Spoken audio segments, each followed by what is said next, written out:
April 1865. The United States is in turmoil, but the end is in sight.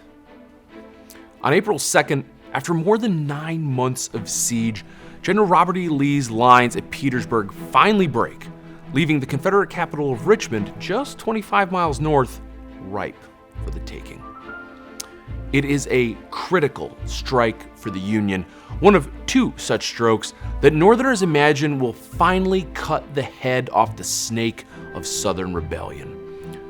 The other is the capture or killing of Confederate President Jefferson Davis.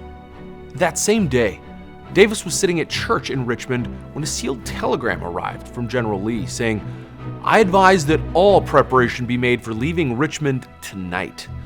The capital was evacuated on impossibly packed trains. Chaos reigned. That evening, Davis, his cabinet, and the remainder of the Confederate treasury fled by train to nearby Danville, a small farming town, and now the new Confederate capital.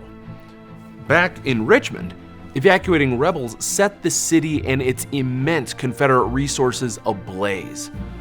Anarchy descended and Richmond burned.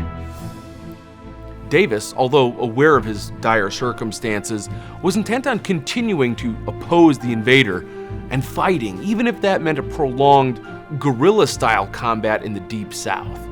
After all, it wouldn't be the first time an American rebellion had resorted to non-traditional combat.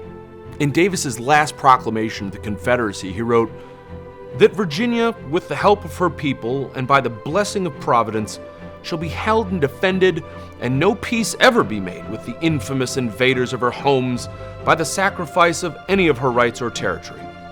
If by stress of numbers we should ever be compelled to a temporary withdrawal from her limits, or those of any other border state, again and again we will return, until the baffled and exhausted enemy shall abandon in despair his endless and impossible task of making slaves of a people resolved to be free. Let us not then despond, my countrymen, but relying on the never-failing mercies and protecting care of our God, let us meet the foe with fresh defiance, with unconquered and unconquerable hearts." But for all his bravado, Davis was barely ahead of Union cavalrymen. He was forced from the temporary capital at Danville onto another train to Union-friendly Greensboro, and accompanied by government officials, military officers, the Treasury, and roughly 3,000 cavalry. Less than 1 week later, Lee and his Army of Northern Virginia surrendered to Union General Ulysses S. Grant, generating a flood of similar surrenders. But like Davis, not all Southerners were so ready to give up the cause. And never was that more apparent than on April 14th, when frustrated and fanatical Southern sympathizer John Wilkes Booth assassinated President Abraham Lincoln on Good Friday in an act of hate-filled vengeance at Ford's Theater. If Northern passions were burning before, now they were ablaze. Jefferson Davis must be captured, and this war brought to heel. Now President Andrew Johnson even offered a $100,000 reward for Davis's capture. The chase was on. It began a series of stays in private residences, pine groves, churches, and wherever could be managed. Government meetings were held in boxcars, in banks, in tents, on farms, and friendly houses. And since Union troops had cut the rails to Charlotte, they fled from Greensboro to Salisbury via horse and wagon, but the going was slow. April showers had made for muddy, almost impassable roads. Mules, carriages, and frequent breakdowns slowed the party dramatically as the Union cavalry closed on them with every breath. After finally arriving in Charlotte, they were forced again to camp near Lexington, and then Concord, and a series of towns as they frantically scrambled across the southern countryside, avoiding Union troops and finding quarter wherever they could. Every day brought new reports of nearby Union soldiers with varying degrees of accuracy. It seemed at every turn they would risk discovery and capture. It didn't help that Secretary of War Edwin Stanton had telegraphed his generals the Davis and the remains of the Confederate government had with them the balance of the rebel treasury, and it would go to anyone who captured them. Davis and his close supporters ran further south, now hampered by Southern well-wishers in addition to the rain-choked roads. Troops were abandoning the wagon train. Those that remained, some were demanding their pay from the Confederate treasury, and other groups were being sent off as a diversion. The smaller group could now travel more lightly and quickly, but it would not be enough. The Yankee cavalry was relentless in their pursuit, and on May 10th, in Irwinville, Georgia, their relentlessness would finally be rewarded. That morning, one group of Union troops would approach from the northwest, another from the south. And the most compelling history of what happens next comes to us from the first-hand account of a Private William Lindsley. Lindsley writes, "We were in the pine woods. We charged about 20 rods and came right into camp. John Hines and Charlie Tyler and myself went into a tent, and there was one man and two women. The old man rose up to see what was going on. 'I surrender,' he said, and reached down in the bed and got a revolver and handed it to John Hines.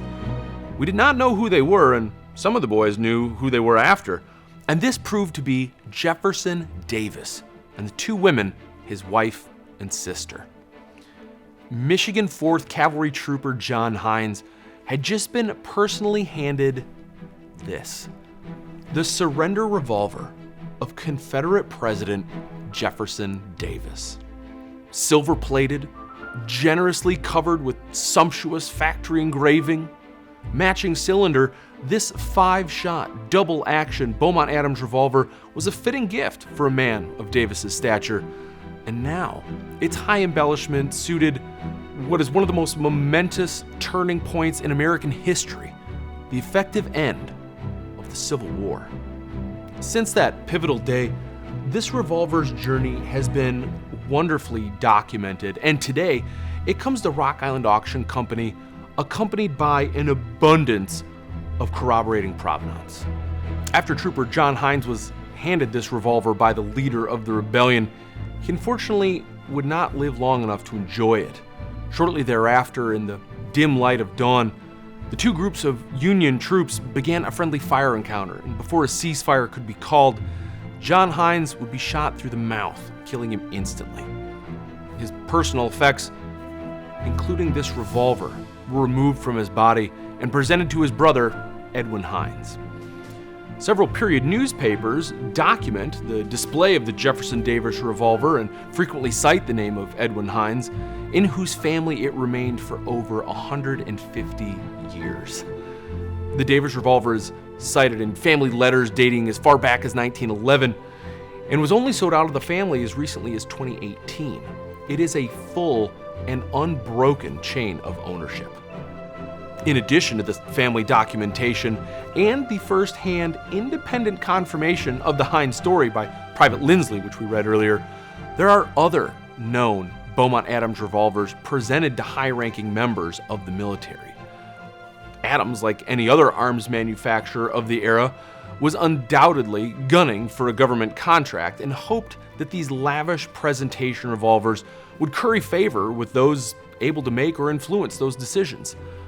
As a former Secretary of War, and now the president of an aspiring nation, Adams couldn't have picked a more perfect recipient. Jefferson Davis's revolver, serial number 40568, is only 4 serial numbers away from a nearly identical presentation Beaumont-Adams revolver given to Stonewall Jackson, which for the last century has been housed in the American Civil War Museum in Virginia after being placed there by his wife. Jackson's revolver still sits in its presentation case, which happens to be identical to a case presented to Union General George McClellan.